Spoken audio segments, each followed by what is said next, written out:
அனைவருக்கும் வணக்கம். நான் பிரபாகர் ஜோதிடர். ஓம் சிவாய நமக. சிவசக்தி திருச்சிற்றம்பலம். இன்று பிறந்த நாள் காணும் அனைவருக்கும் வாழ்த்துக்கள். இறைவனுடைய அருள் பரிபூர்ணமாக உங்களுக்கு கிடைக்கட்டும். உங்களுடைய மனம் எதை எண்ணி ஆசைப்படுகிறதோ அந்த ஆசை நிறைவேறட்டும் என்று எம்பெருமான் சிவபெருமானிடம் அடியன் வேண்டிக் கொள்கிறேன். இப்போ நான் என்ன சொல்ல போகிறேன்னா, இந்த பித்ரு தோஷை பற்றி தான் சொல்ல போகிறேன். கருத்தில் கொள்ளுங்கள். தோஷத்திலேயே மிகவும் கொடுமையான தோஷம் இந்த பித்ரு தோஷம் தான். இந்த பித்ரு தோஷம் ஏற்பட்டு விட்டால் ஒரு ஜாதகருடைய வாழ்க்கையே மிகவும், அதாவது கஷ்டங்களும், பொருள் கஷ்டம், மன கஷ்டம், வாழ்க்கையே ஒரு சூனியம் போல ஆகிடும். அந்த பித்ரு தோஷத்தை கழிப்பது மிக மிக சிறந்தது.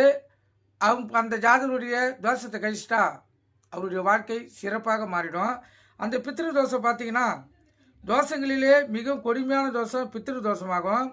ஒருவர் ஜாதகத்தில் 1, 3, 5, 7, 9, 11 ஆகிய இடங்களில் பாம்பு கிரகங்களான ராகு கேது இருந்தாலும், சூரியன் சந்திரன் ராகு அல்லது கேது கிரகங்களுடன் சேர்ந்து இருந்தாலும் அந்த ஜாதக அமைப்பானது பித்ருதோஷ அமைப்பாகும்.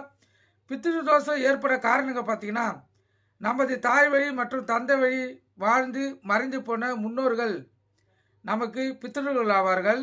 பித்திருகளில் ஆத்மா சாந்தி அடையாதால் ஏற்படும் தோஷமே பித்திரு தோஷம்.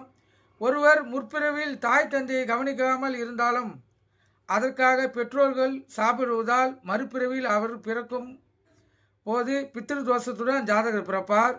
அதேபோல் யார் ஒருவர் உடன் பிறந்த சகோதர சகோதரிகளை கொடுமைப்படுத்துகிறார்களோ அவர்களும் மறுபிறவில் பித்திரு தோஷத்துடன் பிறப்பார்கள்.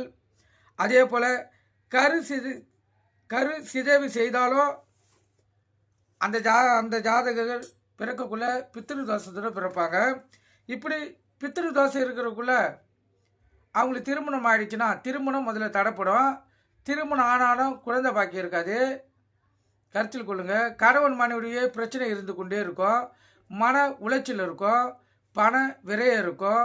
மனதில் நிம்மதியின்மை ஏற்பட்டு வாழ்க்கையே வெறுத்து போக அளவுக்கு அந்த பித்ரு தோஷம் செய்திடும். அப்படி இருக்கிறவங்க